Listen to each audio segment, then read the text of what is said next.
Hello everyone, how are you? कैसा है मेरे बच्चे पार्टी? आई होप आप अपना ख्याल रख रहे होंगे और बड़ी मेहनत के साथ पढ़ाई कर रहे होंगे।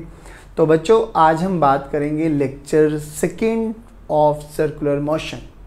इससे पहले वाले लेक्चर में हम लोगों ने बड़ा बेसिक सा एनालिसिस पढ़ा था सर्कुलर मोशन के कुछ पैरामीटर्स को समझने की कोशिश की थी, और उनमें से सबसे इंपॉर्टेंट पैरामीटर्स थे वो angular position, angular velocity. Angular velocity में भी हम लोगों ने देखा था ओमेगा एवरेज रिप्रेजेंटेशन था और ओमेगा इंस्टेंटेनियस। फिर हम लोगों ने बहुत ही इंपॉर्टेंट रिलेशन निकाला था लीनियर पैरामीटर और एंगुलर पैरामीटर के बीच, omega this is equals to V by R. और हमने बोला था कि बच्चों ये इसके मैग्नीट्यूड का रिलेशन है, वेक्टर फॉर्म में नहीं लिखेंगे। रीजन समझाया था कि वेलोसिटी की डायरेक्शन सर्कल के टेंजेंट थी और ओमेगा की direction normal to the plane. तो ये दोनों वेक्टोरियली करेक्ट नहीं है। हाँ, मैग्नीट्यूड वाइज ये परफेक्ट है। फिर हम लोगों ने बोला था कि जो एंगुलर पोजीशन थी और एंगुलर वेलोसिटी थी, these all are axial vectors. Vector का मैग्नीट्यूड तो हमें समझ में आ गया था, लेकिन हाउ टू कैलकुलेट डायरेक्शन? तो डायरेक्शन के लिए हमें क्या यूज किया था बच्चों? Right hand thumb rule.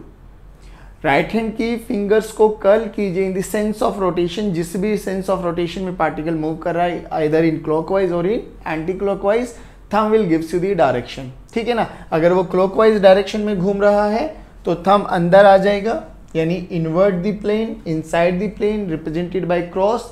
और अगर एंटी क्लॉकवाइज डायरेक्शन में घूमेगा तो आउटसाइड द प्लेन, यानी डॉट से रिप्रेजेंट करने वाले थे।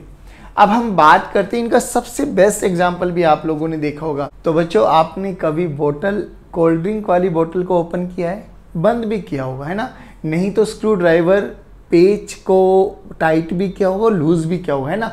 अब उसकी डायरेक्शन देखना कैसे निकलते हैं हम लोग। ओपन बोतल ले लो, कैप को देखो, कैप को ओपन करते हो तो कैसे रोटेट करते हो? सोचो एक बारी, इन उंगलियों को घुमाओ, ऐसे करते ना हम।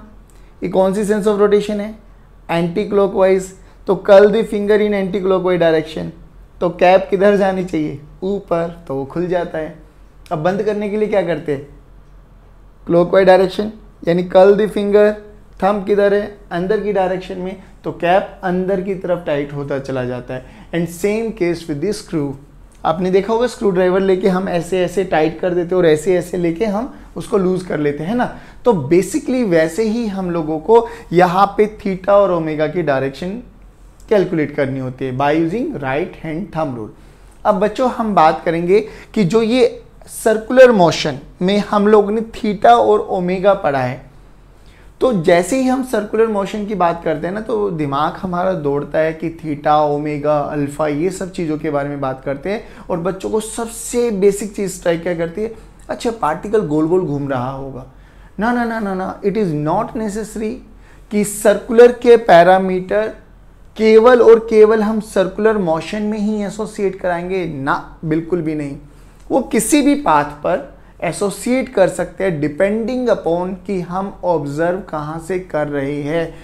वेरी इंपॉर्टेंट पार्ट, ध्यान से सुनना बच्चों। क्या बोला? कि जो सर्कुलर के पैरामीटर्स है थीटा, ओमेगा, अल्फा, ये केवल और केवल सर्कुलर पाथ के साथ एसोसिएट नहीं है, वो किसी भी पाथ के साथ एसोसिएट कर सकते हो डिपेंडिंग अपॉन कहाँ से आप ऑब्जर्व कर रहे हो।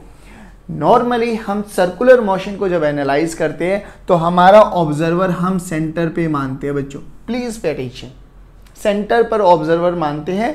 तो हम लोग देखते हैं कि पार्टिकल इस ऑब्जर्वर के रेस्पेक्ट में गोल गोल गोल गोल घूम रहा है। अब एक छोटा सा एग्जांपल देता हूं। सोचो मैं ये रहा ए पार्टिकल, एक मेरा फ्रेंड है, ठीक है, हम दोनों में हाय हाय हुई, एक मेरे सामने खड़ा हुआ है, हाय बाय सब कुछ, वो जाने लगा बिल्कुल स्ट्रेट, यानी ये वाला particle is moving with velocity v और इन अ स्ट्रेट पाथ। ठीक है ना? मेरे सामने खड़ा हुआ और वो जा रहा है सीधा सीधा जा रहा है बिल्कुल। चलो जी, ठीक है। तो मेरे रेस्पेक्ट में ये कैसा मोशन हुआ? सर ये तो रेक्टिलिनियर मोशन हुआ, स्ट्रेट पाथ हुआ, ये तो सीधे रास्ते में जा रहा है पार्टिकल, है ना? यानी मेरे रेस्पेक्ट में ये वाला बंदा सीधे रास्ते पे जा रहा है। अब एक फ्रेंड हमारा यहां पर खड़ा हुआ है, let's say C, and this is B. ध्यान से सुना बच्चों, ए के रेस्पेक्ट में बी का कैसा पाथ है? Straight path. अब जब दोनों यहां पे खड़े थे तो बी ने सी ने ए को देखा, ठीक है ना। मान लो आप ये खड़े हो तो मैं आपको ऐसे देखूंगा, ठीक है, ऐसे देखूंगा। अब क्या हुआ, मैं चलने लगूं या आप चलने लगो, तो पहले ये खड़ा था, अब मैं चलने लग रहा हूं, धीरे धीरे धीरे धीरे धीरे धीरे धीरे धीरे यू विल रियलाइज कि ये आपको अपनी गर्दन घुमानी पड़ेगी, है ना। बिल्कुल परपेंडिकुलर डिस्टेंस पे जो भी बंदा होगा उसको देखने के लिए आपको अपनी गर्दन टिल्ट करनी पड़ेगी। देखो ध्यान से, इसको देखने के लिए बिल्कुल सामने जा रहा है वो, बिल्कुल सीधे, तो मुझे अपनी गर्दन बिल्कुल सीधे रखनी, और वो सीधे जाता हुआ दिखाई दे रहा है बी। लेकिन जो बंदा परपेंडिकुलर डिस्टेंस पे खड़ा है, यानी इधर खड़ा हुआ है, इनिशियली वो मैं उसको ऐसे देखूंगा, लेकिन जब वो चल रहा होगा तो वो किसी पॉइंट पर यहां होगा तो ये एंगल यहां पर पहुंच जाएगा तो एंगल अलग हो जाएगा, यहां पर पहुंच जाएगा तो एंगल अलग हो जाएगा। ध्यान से समझना बच्चों, इसीलिए मैं कह रहा हूं बी का मोशन विद रेस्पेक्ट टू ए कैसा है, स्ट्रेट पाथ। लेकिन जैसे ही बी का मोशन हम सी के रेस्पेक्ट में देख रहे हैं तो देखो ये एंगल चेंज होता जा रहा है, यानी थीटा इन्वॉल्व हो गया। और थीटा क्या है, एंगुलर पोजीशन। बात समझ में आई।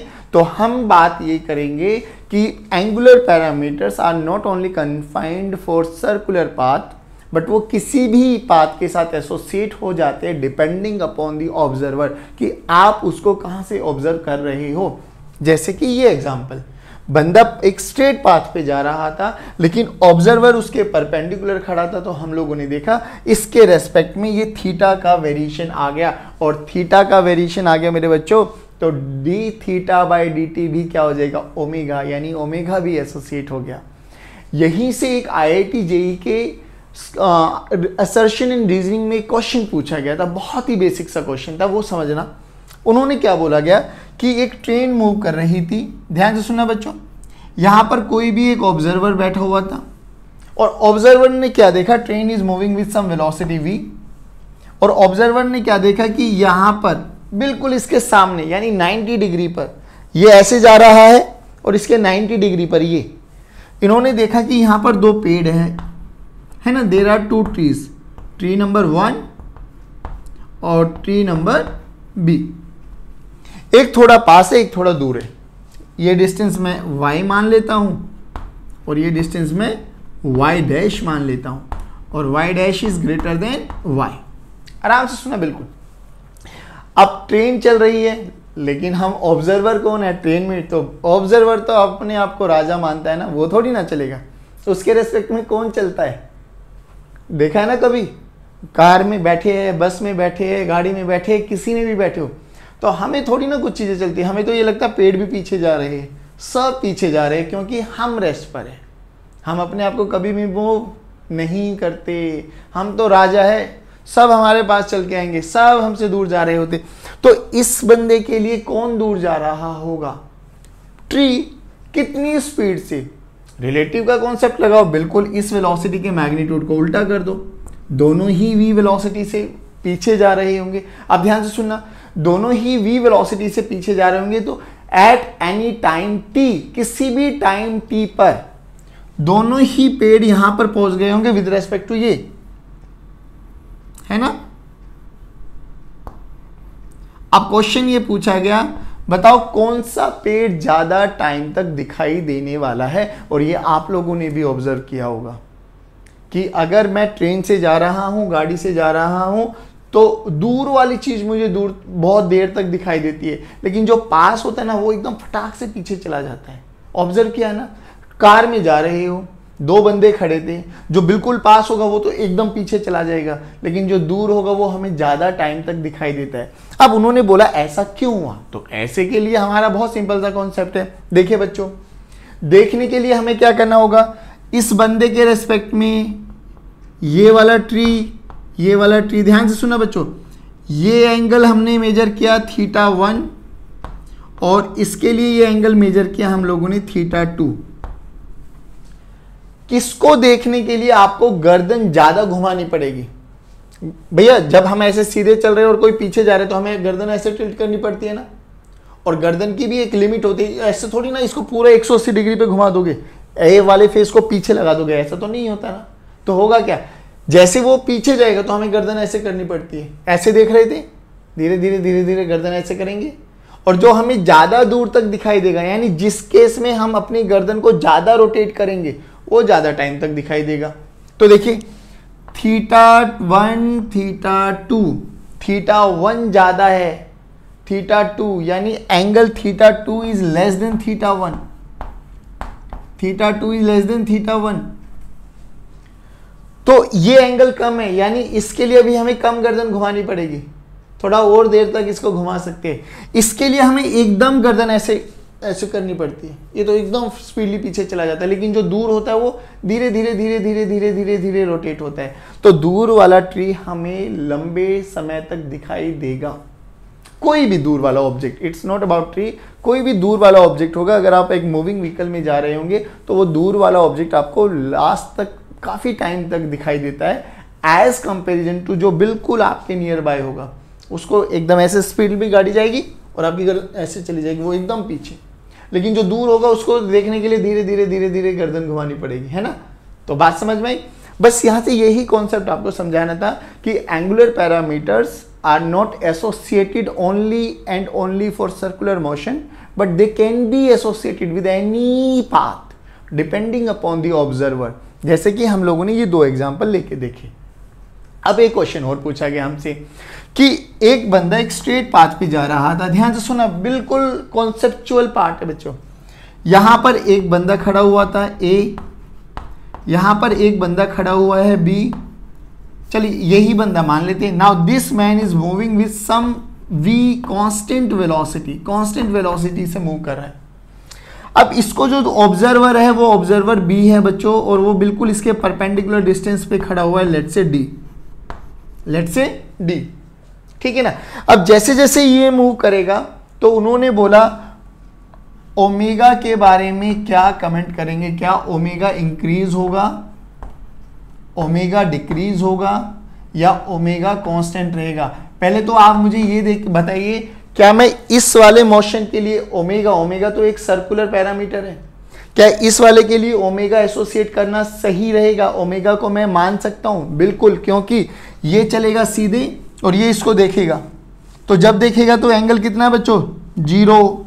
लेकिन जैसे जैसे ये आगे मूव करता चला जाएगा एंगल चेंज होता चला जाएगा, और एंगल थीटा चेंज होता चला जाएगा, तो ओमेगा भी एसोसिएट हो जाएगा, और ओमेगा भी एसोसिएट हो जाएगा। तो हमसे पूछा गया ओमेगा के बारे में क्या ख्याल है, ओमेगा सेम रहेगा, डिक्रीज होगा या इंक्रीज होगा? बताइए क्या कमेंट करते हैं आप? Constant, C for constant, D for decrease, I for increase. सभी बच्चे रिप्लाई करेंगे। चलिए अब स्टार्ट करते। मान लेते हैं किसी भी टाइम टी पर स्पीड कांस्टेंट है, तो इसने ये डिस्टेंस ट्रेवल कर लिया, लेट्स से x। बेटे ध्यान से सुनना, x की वैल्यू को मैं क्या लिख सकता हूं, v इंटू टी। चलिए, तो थीटा कितना हुआ, तो थीटा हुआ ये, इसको मैंने बोला θ1, ठीक है। अब अगले टाइम में, इतने ही टी टाइम में, यहां से यहां तक डिस्प्लेसमेंट अभी भी कितना होगा बच्चे, x, क्योंकि स्पीड कांस्टेंट है, टाइम वही लेके चले हैं, तो अभी भी vt। अब यहां से एंगल देखो, ये एंगल, अब ये एंगल देखो θ2। पहले θ1 उसकी एंगुलर डिस्प्लेसमेंट थी, अब θ2 एंगुलर डिस्प्लेसमेंट है। ध्यान से देखो θ1 और θ2 में कौन बड़ा, देख के समझ में आ रहा है, θ1 is greater than θ2, θ1 is greater than θ2। Omega क्या होती है, ओमेगा तो हम लिख सकते हैं omega 1 is nothing but dθ1 by dt, और ओमेगा 2 को क्या लिख सकते हैं बच्चों, dθ2 बाई dt। ध्यान से देखो, लिख सकते हैं ना। अब थीटा क्या है, इंक्रीज, डिक्रीज या कांस्टेंट? थीटा तो चेंज हो रहा है, कम हो रहा है, और थीटा अगर कम हो रहा होगा तो ओमेगा भी कम हो रहा होगा, यानी ओमेगा डिक्रीज कर रहा होगा। बड़ा सा बेसिक सा सिंपल सा क्वेश्चन है। देखिए बच्चों, मैं फिर कह रहा हूं, अगर ये एक नॉर्मल सीबीएसई का बैच रखते हम लोग तो ये सब चीजें नहीं बताने वाला था, पक्का। अगर हम बात कर रहे कि हमें अपना गोल अचीव करना है, आईआईटी जेईई नीट क्रैक करना है, तो ये प्रीटी श्योर याद रखना बच्चों, हमेशा कॉन्सेप्ट क्लियर होने चाहिए। कैसा भी क्वेश्चन आ जाए, कैसा भी कॉन्सेप्ट आ जाए, हमारा दिमाग हिलना नहीं चाहिए। वी आर स्ट्रॉन्ग इनफ, अरे सब आता है, आप बोलो तो सही, क्वेश्चन दो तो सही, हम करने के लिए कैपेबल है। अगर ये सोच के साथ बैठेंगे तो श्योरली हम फिजिक्स में नहीं, केमिस्ट्री में, मैथ्स में, बायो में, सब में एक्सेल करने वाले हैं। और सोचेंगे कि खाली डेफिनेशन पढ़ा दे, 2 न्यूमेरिकल करा दे, उन्हीं 2 न्यूमेरिकल्स को पेपर में डाल देते हैं, वो पढ़ाई करने का बिल्कुल भी पैटर्न नहीं है। वो 10 तक होता होगा तो होता होगा, 11, 12 IIT, JEE और नीट जो पढ़ोगे वो बिल्कुल रिपीट नहीं होगा। रिपीट केवल और केवल कॉन्सेप्ट होते हैं। तो दैट्स वाई प्रैक्टिस करो जितना कर सकते हो, कोशिश करो कॉन्सेप्ट को याद करो, बिठा लो दिमाग में कि हाँ ऐसा होने वाला है। बात समझ में आई? अब हम बात करने वाले ये वाले सबसे इंपॉर्टेंट पार्ट की, omega this is equals to V/R। तो हम लोगों ने अभी क्या देखा कि किसी भी पाथ के लिए हम सर्कुलर पैरामीटर्स डिफाइन कर सकते हैं, लेकिन सर्कुलर मोशन के लिए हम ऑब्जर्वर कहाँ मानते हैं? सेंटर पे। अब ध्यान से सुनना बच्चों, सेंटर पर ऑब्जर्वर मानते हैं। अब ये V/R और ओमेगा, प्लीज पे अटेंशन। देखो ऑब्जर्वर ये रहा, पार्टिकल ये रहा, ऑब्जर्वर और पार्टिकल के बीच का जो डिस्टेंस है उसको कहते हैं हम R। R is what? Distance between observer and particle. याद रखना, इस ऑब्जर्वर एंड पार्टिकल के परपेंडिकुलर जो वेलोसिटी होती है, परपेंडिकुलर वेलोसिटी, वो होता है ये V। तो ओमेगा को मैं लिख सकता हूं, ध्यान से सुनना बच्चों, V परपेंडिकुलर बाय R। ऐसा क्यों कर रहे हो सर? क्योंकि अब हम लोग इससे रिलेटेड बहुत अच्छे न्यूमेरिकल्स पढ़ने वाले हैं। उसमें हम प्रोजेक्टाइल के साथ भी ओमेगा निकालेंगे, मोशन अंडर ग्रेविटी के साथ भी ओमेगा निकालेंगे, कंस्ट्रेंट के साथ भी हम ओमेगा निकालने वाले हैं। लेकिन ध्यान क्या रखना कि जो ये omega this is equals to V perpendicular by R। R is what? Observer और पार्टिकल के बीच का डिस्टेंस है, और उस डिस्टेंस के परपेंडिकुलर वेलोसिटी का कंपोनेंट लेना है। दोनों को डिवाइड कर देंगे तो ओमेगा आ जाएगा। बात समझ में आई? चलिए अब हम बात करते हैं कुछ numerical, interesting numerical problems on omega this is equals to V perpendicular by R। चलिए बच्चों, अब हम थोड़ा और डिटेल एनालिसिस करते हैं ओमेगा से रिलेटेड, और बहुत अच्छे अच्छे इंपॉर्टेंट न्यूमेरिकल सॉल्व करने वाले। देखिए बड़ा बेसिक सा फंडा है। वही एक हमारे पास हॉरिजॉन्टल सरफेस है, यहाँ पर एक पार्टिकल खड़ा हुआ है A, इसके परपेंडिकुलर दूसरा पार्टिकल खड़ा हुआ है, एंड दिस वाला particle is moving with some velocity V। ठीक है ना? अब B के रेस्पेक्ट में A कैसा करेगा? सर एंगुलर पैरामीटर्स इन्वॉल्व हो जाएंगे। चलो अब हम मान लेते हैं कि A किसी भी टाइम पर यहां पर चला गया और इसकी वेलोसिटी है V। ठीक है ना? हमसे बोला गया find omega of A with respect to B। Find omega of A with respect to B, और होगा ओमेगा क्योंकि यहां के लिए एंगुलर पोजीशन रोल में आ जाएगी। अब हमें करना क्या बच्चों? ध्यान से सुनना, this is observer, this is particle. तो फॉर्मूला हमें पता है, component of V perpendicular to R divided by distance between observer and particle. तो देखिए इस पॉइंट पर ऑब्जर्वर और पार्टिकल के बीच का तो डिस्टेंस रहा ये, ठीक है ना? ये तो कहलाया गया हमारा R। बच्चों सीक्वेंस याद रखना, हर एक न्यूमेरिकल में यही लगाना है, न्यूमेरिकल हो जाएंगे, बहुत प्यार से होंगे।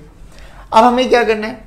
हमें इस वाले R के परपेंडिकुलर लेना है वेलोसिटी का कंपोनेंट। देखिए अब बात हम ये करें कि वेलोसिटी तो इधर थी, अब इसमें देखो ध्यान से, अगर मैं इस लाइन को एक्सटेंड कर देता हूं and if this is theta, तो हमने देखा ये दोनों lines, these lines are parallel, ये इंटरसेक्टिंग लाइन है तो ये एंगल भी थीटा हो जाएगा, ये एंगल 90 माइनस थीटा हो जाएगा। पक्का ना?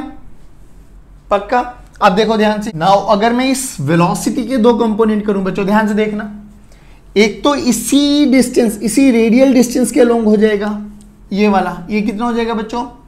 V cos of 90 minus theta, क्योंकि ये एंगल मैंने कितना माना? 90 minus theta. Please pay attention. और एक इसके परपेंडिकुलर हो जाएगा, परपेंडिकुलर कितना हो जाएगा? ये वाला कंपोनेंट, इसको क्या बोलेंगे हम? V sine of 90 minus theta. Please pay attention बच्चों। अब कोस 90 माइनस थीटा है तो हमें पता है 90 पे साइन मतलब कोस चेंज हो जाएगा साइन में, तो ये वाला कंपोनेंट कितना आ गया बच्चों v sin 90 और ये वाला कंपोनेंट कितना आ गया बच्चों v cos 90। मैं फिर बोलूंगा हमें cos और sin से कोई मतलब नहीं है, हमें तो मतलब किससे होना चाहिए। अब ध्यान से सुनना, जो ये रेडियल लाइन थी, ये रेडियल लाइन, ये वाली रेडियल लाइन, यहां ऑब्जर्वर था और ये पार्टिकल था। अब जो ये वेलोसिटी थी, ये वाली वेलोसिटी v, इसके दो कंपोनेंट हो गए। एक तो a कंपोनेंट हो गया कितना बच्चों v sin theta, v sin 90 नहीं v sin थीटा बोलेंगे इसको। एक तो कितना हो गया बच्चों v sin थीटा और ये परपेंडिकुलर कितना हो गया बच्चों v cos थीटा। अब देखो ध्यान से, ये जो v sin थीटा ये तो इसको क्या करेगा, दूर लेके जाने की कोशिश करेगा, और ये v cos थीटा क्या करेगा, इसको ओरिजिन मानते हुए यही इसको सर्कुलर पाथ में मूव कराने की कोशिश करेगा। अब आ जाओ जो अभी थोड़ी देर पहले रिपीट कराया था, observer particle radius, observer particle radius और उसके परपेंडिकुलर लेना होता है हमें v। तो इसके परपेंडिकुलर कौन है, v cos theta. v cos theta v sin theta रटना ही नहीं है, हमें क्या याद रखना है, component of v perpendicular to r, और r क्या है, distance between observer and particle, that's it. तो यहां से ओमेगा क्या आ गया बच्चों, ओमेगा आ गया हमारे पास v cos theta divided by ये वाला डिस्टेंस दैट इज r। लो जी, नहीं आया बच्चों, बोलो बोलो, समझ में आया। एक क्वेश्चन और करें, बहुत बेसिक सा क्वेश्चन है, दिल खुश हो जाएगा। देखिए हमसे बोला गया, इसलिए कह रहा हूं कैसे भी क्वेश्चंस अटैच करो मजा आ जाएगा। हमसे बोला गया कि यहां से एक ऑब्जेक्ट, एक पार्टिकल को ड्रॉप किया गया, जो कि ये हाइट है हमारे पास 50 मीटर, ठीक है। यहां से एक 40 मीटर की दूरी पर ऑब्जर्वर है बच्चों, 40 मीटर की दूरी पर ऑब्जर्वर, ठीक है ना। इसको मैं ए बोल दूं, इसको मैं बी बोल दूं। अब ड्रॉप किया है, ड्रॉप किया तो क्या, मोशन अंडर ग्रेविटी आ गया सर।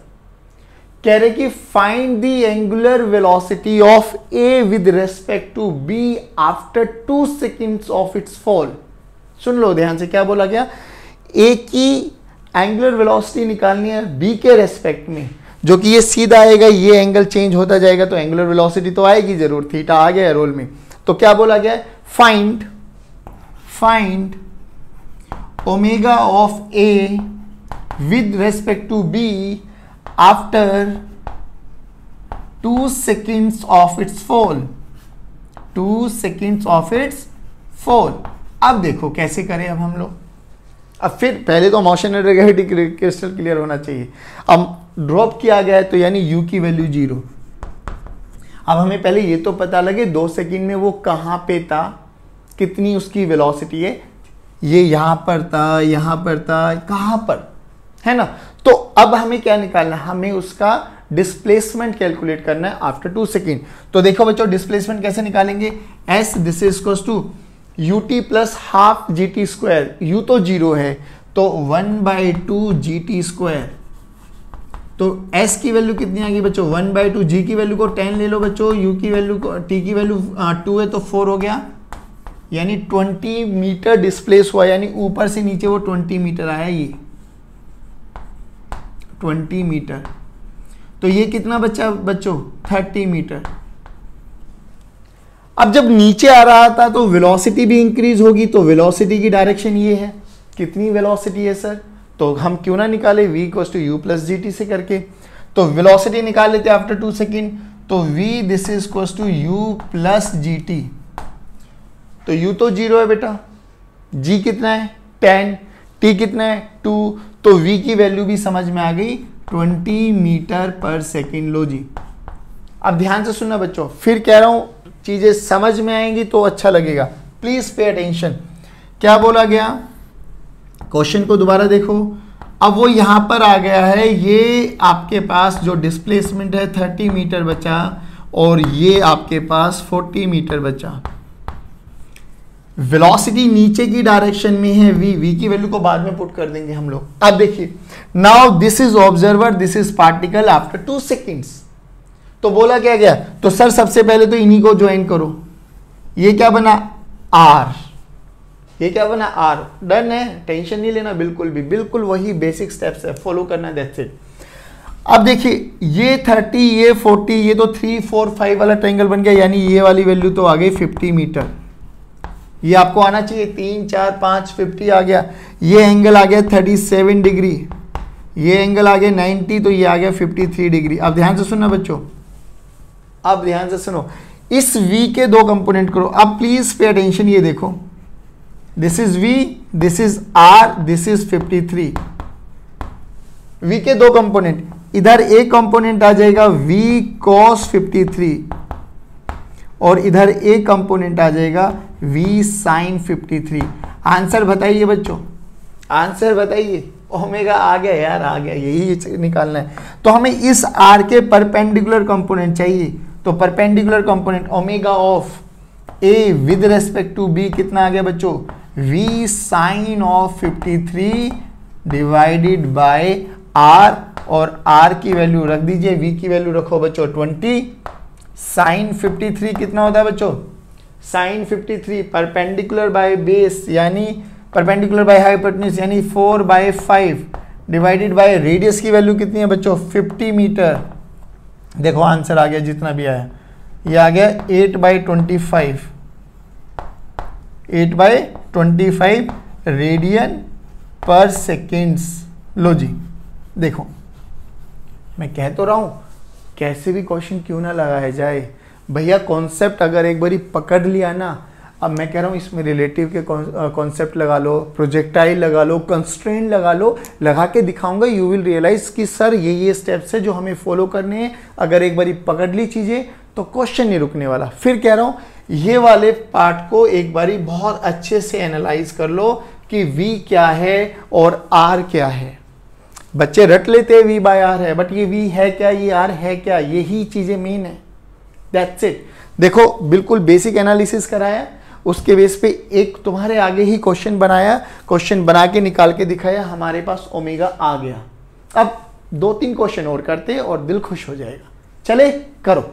चलिए बच्चों, अब हम बात करते हैं, ओमेगा ही कैलकुलेट करना है, लेकिन अब हम निकालेंगे प्रोजेक्टाइल के केस में। प्रोजेक्टाइल याद है, और एंगुलर प्रोजेक्टाइल और पढ़ते हैं। देखो क्या बोला गया कि हमारे पास ऑब्जर्वर और पार्टिकल दोनों ही यही थे। फिर ऑब्जर्वर ने पार्टिकल को थ्रो किया tan√2 at an angle of 45 degree, ठीक है। तो वो ऐसा प्रोजेक्टाइल करते हुए गया होगा बच्चों, फिर नीचे आ गया होगा। हमसे बोला गया कि जब वो अपनी हाईएस्ट पॉइंट पर पहुंचा है, मैक्सिमम हाइट अटेन करी है, उस टाइम पर क्या इसकी एंगुलर वेलोसिटी रहेगी विद रिस्पेक्ट टू ऑब्जर्वर। ध्यान से सुनना। तो पार्टिकल अब यहां पे आ गया, पार्टिकल यहां पर आ गया, तो ये पूछा गया कि इसके रेस्पेक्ट में, जब ये इस पॉइंट पर पहुंच गया है, इसके रेस्पेक्ट में इसका ओमेगा कैलकुलेट कीजिए। Find omega of P with respect to O when particle is at H max, इसको बोलते हैं हम H max। प्रोजेक्टाइल याद होगा बच्चों, अब प्रोजेक्टाइल याद है तो इसके पैरामीटर्स का हमें याद है ना। चलो जल्दी जल्दी करते हैं। इधर कितना हो जाएगा बच्चों ux, कितना आ गया 10, ऊपर कितना हो गया Vx मतलब uy, ये भी कितना हो गया 10। यहाँ पर Vy की वैल्यू 0 हो जाएगी बच्चों, और uy हमारे पास Vx हमारे पास रहेगा 10, क्योंकि हॉरिजॉन्टल वेलोसिटी चेंज नहीं होती। चलिए बहुत सुंदर। अब क्या करें, अब एक बात बताओ मुझे क्या क्या चीजें चाहिए होती है। ध्यान से सुनना, ये ऑब्जर्वर, ये पार्टिकल नीचे लिख देता हूं, ठीक है। और इस टाइम पर इसके पास वेलोसिटी ये रही 10, बस यही वेलोसिटी है केवल। ध्यान से सुनना, ठीक है जी। ये मुझे चाहिए डिस्टेंस r, उसके लिए मुझे ये चाहिए और ये चाहिए, यानी ये मुझे H मैक्सिमम निकालना है बच्चों, और ये मेरा रेंज का आधा हो जाएगा बच्चों, x बोल दूं इसको। अगर मुझे एच मैक्स पता लग गया, मुझे ये पता लग गया, तो मैं ये एंगल भी निकाल सकता हूं थीटा। थीटा निकल गया तो आर भी पता लग गया, फिर तो क्वेश्चन ही खत्म हो गया। अब देखिए, अगर डायरेक्ट फॉर्मूला याद है तो बहुत अच्छी बात। एच मैक्सिमम का फॉर्मूला क्या होता है बच्चों? You square sine square theta by 2g, है ना? You square sine square theta by 2g। अब यू देखो कितना है बच्चों? tan रूट 2, यानी tan रूट 2 का square into sine square theta, sine theta 45 यानी 1/√2, 1/√2 का होल स्क्वायर यानी 1/2 इंटू 2 इंटू जी की वैल्यू 10, यानी ये बना, ऊपर बना 200 और नीचे बना 2 2 जा 4 40 and it's comes out to be 5 metre. तो एच मैक्सिमम हमारे पास आ गया 5 मीटर, ठीक है ना? अब ये कैलकुलेट करना, हमें पता है हॉरिजॉन्टल स्पीड चेंज नहीं होती प्रोजेक्टाइल मोशन में, तो ये तो v की वैल्यू यानी vx ux की वैल्यू अगर हम बात करें तो ux तो अभी भी कितना रहेगा? 10। तो यहां से यहां तक जाने का टाइम ऑफ फ्लाइट और कैलकुलेट कर लेते हैं ना, एक्सेंट टाइम जिसको हम बोलते थे। टाइम ऑफ फ्लाइट निकालो, उसका आधा कर दो, या यहां से यहां तक का टाइम निकाल लिए। फॉर्मूला बोलिए, स्मॉल टी से रिप्रेजेंट करते थे u साइन थीटा बाई जी। अब u साइन थीटा कितना बेटा? 10, g की वैल्यू 10 यानी 1 सेकेंड। अब अगर मैं x की बात करूं तो x कितना हो जाएगा बच्चों? ux इंटू टी, यानी x की वैल्यू कितनी आ गई? 10 मीटर। चलिए जी, अब हमें सारी चीजें पता लग गई। ये पता लग गया x की वैल्यू 10 आ गया, ये 5 आ गया, तो थीटा कितना हो जाएगा बच्चों? Perpendicular by base. Tangent theta कितना हुआ बच्चों? परपेंडिकुलर बाय बेस यानी 1/2। प्लीज पे अटेंशन, ये आ गया। अब ये एक राइट एंगल ट्रायंगल बना, ये थीटा बना, परपेंडिकुलर 1 बेस 2, तो ये कितना हो जाएगा बच्चों? √2 का स्क्वायर 1 का स्क्वायर 5। हाइपोटेन्यूज क्यों जरूरत पड़ेगी बताएंगे अभी। चलिए, अब देखो क्वेश्चन क्या बना हमारे पास। ये हमारे पास ऑब्जर्वर यहां पर, ये हमारे पास पार्टिकल ये रहा, हैविंग वेलोसिटी 10 मीटर पर सेकेंड इस डायरेक्शन में। ठीक है बच्चों, देखो ध्यान से, ये एंगल कितना आ गया बच्चों? थीटा। तो ये एंगल भी कितना हो जाएगा बच्चों? थीटा, क्योंकि ये दो पैरेलल लाइन है और ये इंटरसेक्टिंग लाइन है। अब क्या करना है, इस वेलोसिटी v का हमें एक कंपोनेंट तो ये हो गया v cos थीटा, और एक इसके परपेंडिकुलर हो गया हमें v sin थीटा। हमें चाहिए कौन सा बच्चों? r के परपेंडिकुलर। चलिए जी, तो ओमेगा की वैल्यू कितनी आ गई बच्चों? ओमेगा की वैल्यू देखना, v sin theta by r। अब ध्यान से सुनो, r की वैल्यू कितनी आ गई? r की वैल्यू भी निकालेंगे अब हम लोग। तो v की वैल्यू देखिए पहले तो 10। अब साइन थीटा, इस वाले ट्रायंगल से थीटा की वैल्यू, साइन थीटा कितना हो जाएगा बच्चों? परपेंडिकुलर बाय हाइपोटेन्यूज यानी 1/√5, 1/√5। दैट्स वाई हमें यहाँ पर जरूरत पड़ी थी। टेंजेंट 1/2 एक स्टैंडर्ड रिजल्ट नहीं है, तो हमें यहाँ से निकालना पड़ा। तो साइन थीटा कितना हो गया बच्चों? 1/√5। अब डिवाइडेड बाय r करें तो r को कैसे निकालेंगे? देखो ये 5, ये 10, तो ये कितना हो जाएगा बच्चों? √10 का स्क्वायर प्लस 5 का स्क्वायर। 10 का स्क्वायर 100 प्लस 5 का स्क्वायर 25, यानी ये हुआ √125।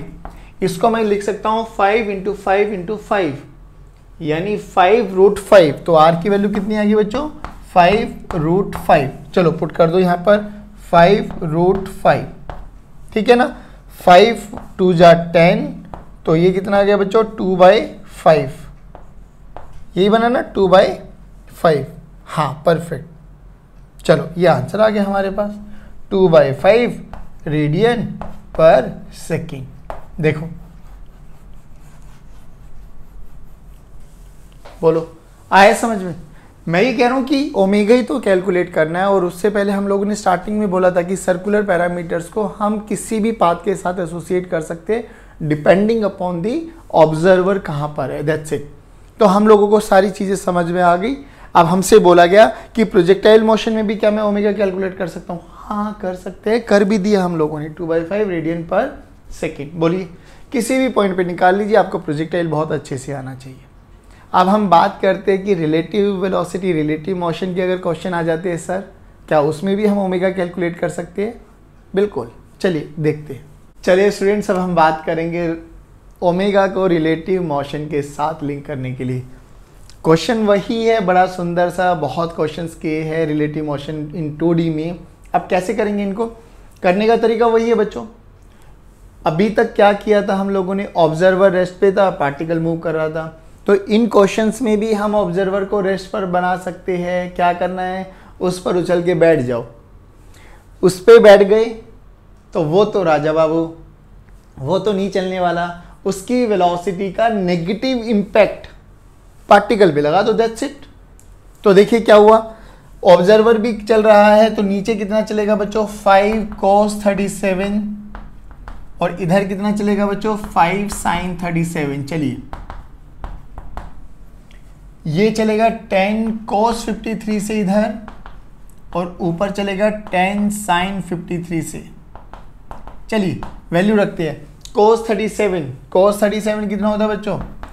बेस बाय हाइपोटेन्यूज यानी 4/5।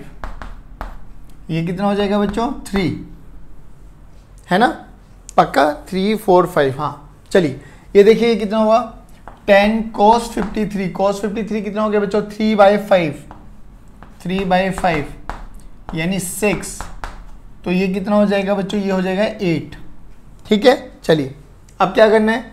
तो ध्यान से देखो, ये तो 10 मीटर पार्टिकल ऑब्जर्वर इधर जा रहा है 3 मीटर पर सेकंड से, नीचे जा रहा है 4 मीटर पर सेकंड से,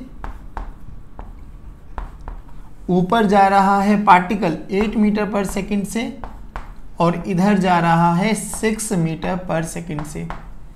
जो कि हम लोगों ने इसको ऑब्जर्वर बनाना है, पार्टिकल की omega O particle with respect to observer, तो ऑब्जर्वर रेस्ट पर ऑब्जर्वर की वेलोसिटी का नेगेटिव इंपैक्ट लगाओ। देखो ध्यान से, 3 इधर है बच्चों, इधर चला जाएगा तो ये 3 एसोसिएट हो गया, तो ये कितना बन गया? 9 मीटर पर सेकेंड। 4 नीचे है, ऊपर चला जाएगा तो इसके साथ 4 और एसोसिएट कर दो, तो ये कितना बन गया बच्चों? 4 मीटर पर सेकेंड। ध्यान से देखना बच्चों, 12 मीटर पर सेकेंड। अब जो कि ये ऑब्जर्वर है, यहाँ से 10 मीटर दूरी पर पार्टिकल है, इसकी दो velocity, 1 is 12 and second 1 is 9। आप बताइए, ओमेगा निकालना है तो ओमेगा सर्कुलर मोशन में कौन करेगा हेल्प? परपेंडिकुलर, आर परपेंडिकुलर यानी 12/10। That's it, easy answer. अरे आ गया भाई, रेडियन पर सेकेंड। बोलो आया नहीं आया समझ में? पक्का? देखो एक बारी, मैं इसलिए कह रहा हूँ कि कैसे भी क्वेश्चंस क्यों ना लिंक अप किया जाए भैया। अगर हमारा काइनेमेटिक्स, हमारा फ्रिक्शन, हमारा सब चीज़ें बहुत स्ट्रॉन्ग है ना, तो फिजिक्स में तो कहीं दिक्कत नहीं आएगी, दैट इज़ फॉर श्योर। बस आपकी प्रैक्टिस, कॉन्सेप्ट लर्न करने की पावर कितनी है वो इम्पोर्टेंट होनी चाहिए। बस बोलो, अब हम इसी ओमेगा को टाई अप, लिंक अप करते हैं कंस्ट्रेंट के साथ, सारी वैरायटी हो जाएगी हमारे पास। ठीक है ना? चलिए अब हम बात करेंगे कंस्ट्रेंट। चलिए बच्चों, अब हम बात करते हैं नेक्स्ट क्वेश्चन, और क्वेश्चन बड़ा ही बहुत ही मज़ेदार क्वेश्चन है। कंस्ट्रेंट का कॉन्सेप्ट यूज़ होने वाला है, और ऐसा क्वेश्चन हम लोगों ने कंस्ट्रेंट मोशन में किया भी था, और वहाँ से हम लोगों ने एक बड़ा बेसिक सा फंडा याद किया था कि इस रॉड के अलोंग जो भी वेलोसिटी रहेगी ना, वो सेम होनी चाहिए अगर इसको टूटना नहीं है। अगर इसकी कम इसकी ज़्यादा आ गई तो भी टूटने के चांसेस है, इसकी ज़्यादा इसकी कम हो गई तो भी टूटने के चांसेस है। टूटेगी कब? नहीं, फिक्स लेंथ की रहने वाली है। तो जब इनके कंपोनेंट, इस वाली VB का कंपोनेंट